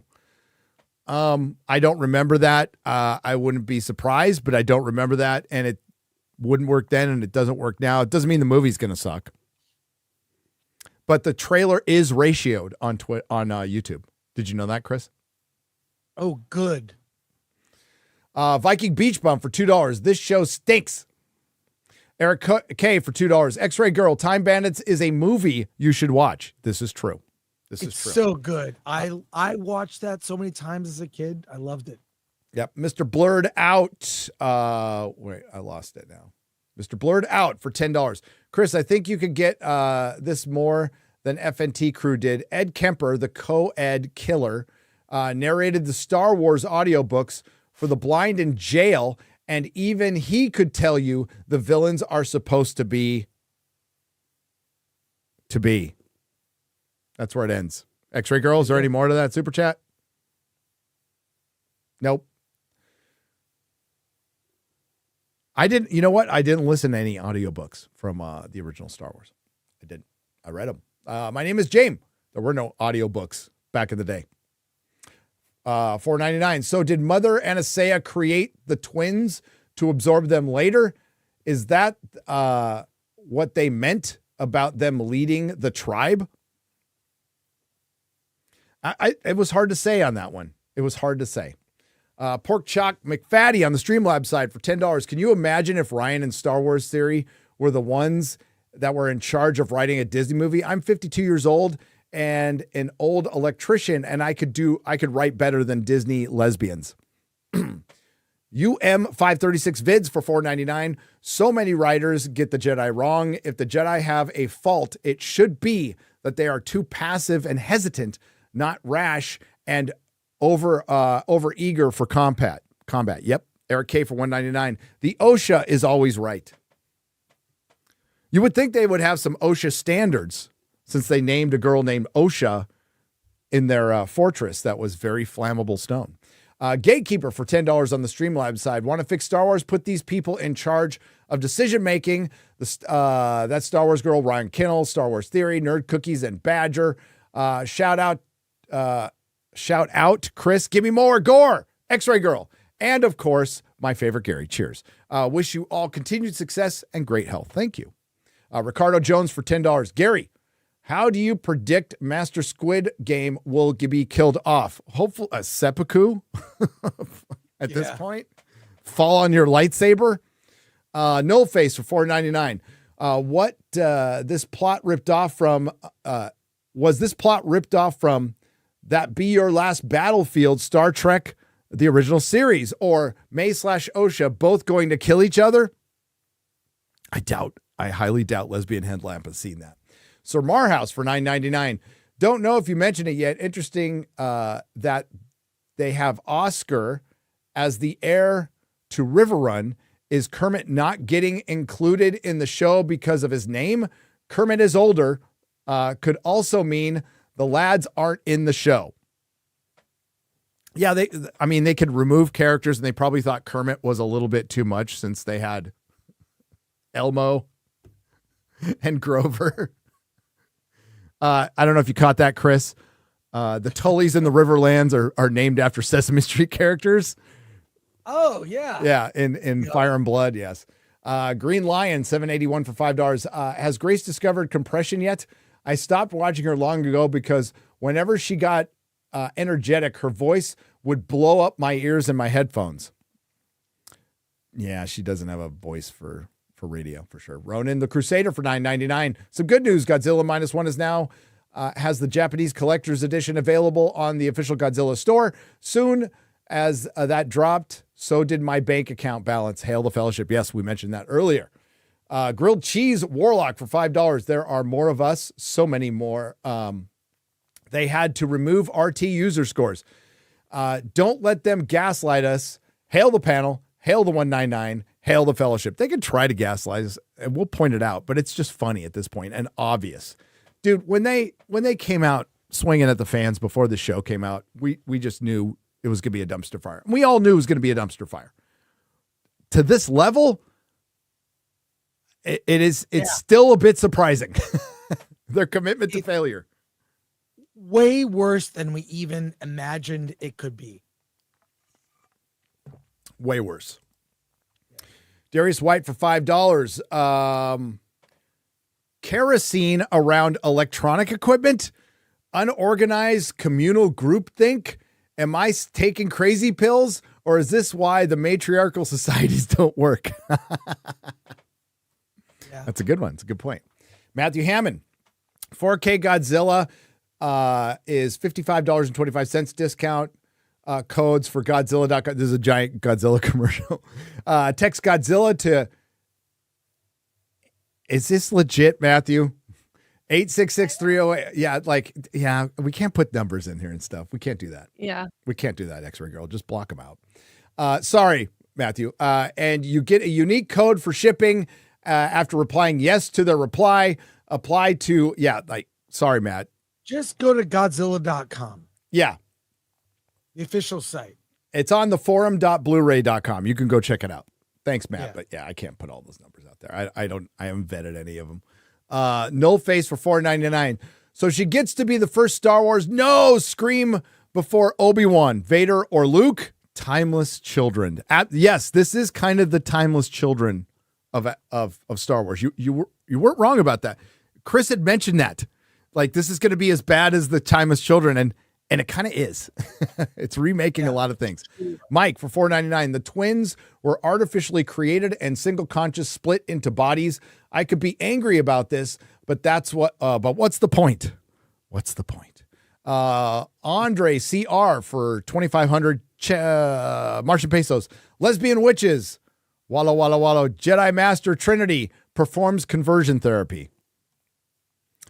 Edgar Friendly for $5. My big question, why isn't Bob Iger, Christine McCarthy, BlackRock not upset that Leslie spent $100 million on this crap? Well, because they get credits, maybe.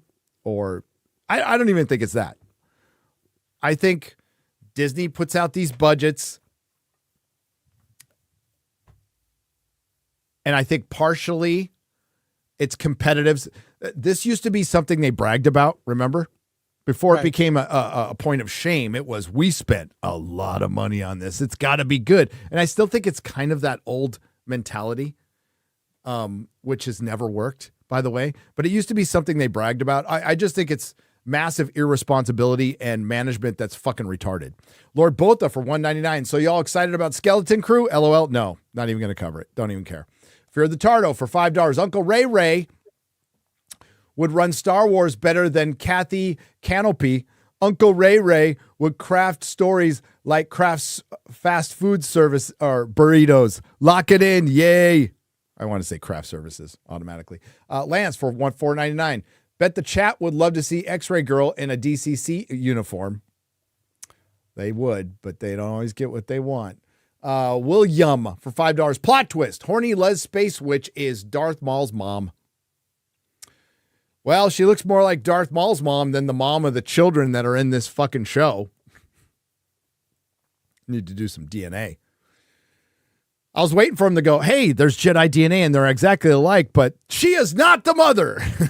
Well, for a second, why does that matter? Why is that important? They're exactly alike. Yeah, they're twins. They have the same amount of the. Who cares? They never said why that was significant. There are bad writing. It all comes back to bad writing. Fix bayonets for $5. Someone let me reboot Space Above and Beyond. I'll save sci-fi and make franchises off of World War II history and base it as a base for my story. Do it then. That Darius, was great. Space Above and Beyond. Yes, it was. That was a good show. Darius White for $5.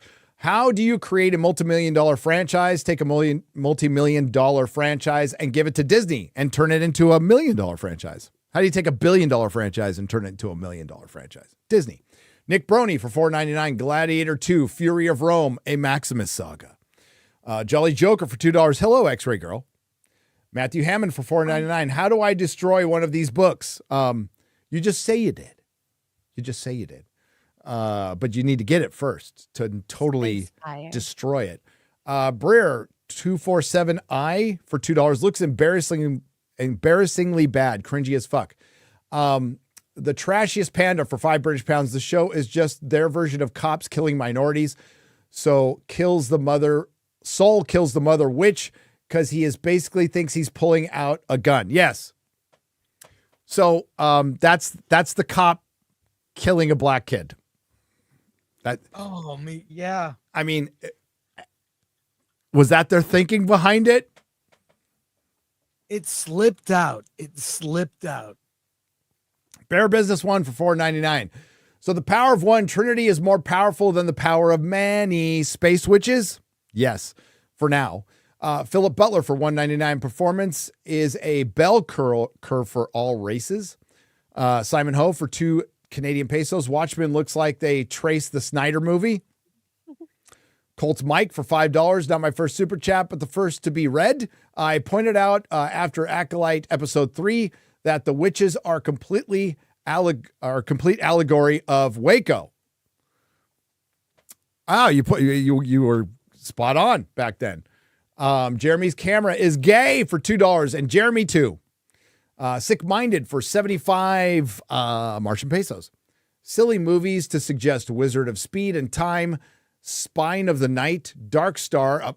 Dark Star's not silly. They used to run that on reruns all the time in LA, Chris. Love Dark Star. Dark Star. Mad God, Shaolin Soccer. Shaolin Soccer is awesome. And Dead Leaves. Meh. Taker 610 for $5. In Drinker's review after the witches doing the mind control on Kelnaka die, he said, so much for the power of many. Yes. Yes. Senior Bunk for $1. Next episode, I hope we get to meet Manny and understand why the witches believe in his power. Oh, Manny. Why did I say Manny? Manny, it was two N's. Thunderstorm for $4.99. 7 episodes of lesbian space witches and not a single kiss. They got close. They bumped heads like they did in Furiosa. Apparently, that's the new Hollywood kiss, is bumping foreheads. The God of Gravy for $4.99. I think I already know what your answers will be, but which do you like more, Time Bandits or The Adventures of Baron von Munchausen? Thoughts on them? I love both movies. I like Time Bandits more. Same answer. I didn't watch. It's easy. They're both Terry Gilliam films, and they're fantastic. All right, we're going to get out of here. I got to get worked on my review. Chris, what do you got coming up? Hollywood on the Rocks at 1 p.m. with Ing the Merciless, who's on fire. Look up My Pal Al on Twitter. Plus, 1 week from today, funeral for a franchise. And apparently a lot of people are upset about this. We're going to get Az on the show. I hope you come, Gary. X-Ray Girl, invites to everybody. We will have a funeral. And by the way, this funeral is very serious.